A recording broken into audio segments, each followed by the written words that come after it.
প্রিয় বন্ধুরা, আজ আপনাদের আমি একটি মজার গল্প বলবো। শেষ পর্যন্ত শুনতে থাকুন, আশা করি ভালো লাগবে। তাহলে শুরু করছি। বনের রাজা সিংহ একদিন রোদ পোহাচ্ছিল। এমন সময় বাঁদর এসে তার লেজ ধরে একটা ঝাঁকি দিল। লাঠি নিয়ে খোঁচাখুঁচিও করল। সিংহ যতটা না অবাক হলো, তার চেয়ে বিরক্ত হলো বেশি। এদিকে বাঁদরের কোনো ভ্রুক্ষেপ নেই। সে সিংহকে ভেঙচি কেটে লাফাতে লাফাতে চলে গেল। শেয়াল পাশ থেকে পুরো ঘটনাটা লক্ষ্য করে সিংহকে উদ্দেশ্য করে বলল, বনের রাজার সাথে এত বড় বেয়াদবি, আর আপনি কিনা তাকে কিছুই বললেন না।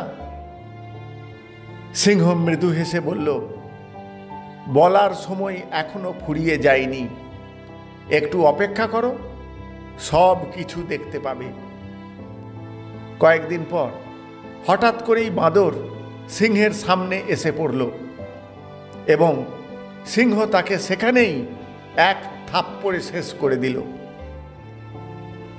শেয়াল অবাক হয়ে সিংহকে জিজ্ঞাসা করল, সেদিন বাঁদর অত অন্যায় করল, আপনি তাকে কিছুই বললেন না, অথচ আজকে সে তেমন কিছুই করেনি, কিন্তু আপনি তাকে মেরে ফেললেন। জবাবে সিংহ বলল, দিস ইজ পলিটিক্স। সেদিনের পর বাঁদর ভাল্লুককে পিছন থেকে লাথি মেরেছে, হাতির সুর ধরে দুলেছে, গন্ডারের পিঠে চড়ে নেচেছে, হায়নাকে কাতুকুতু দিয়েছে, বাঘকে খোঁচা মেরেছে, আর সবাইকেই বলেছে রাজাকেই আমি মানি না।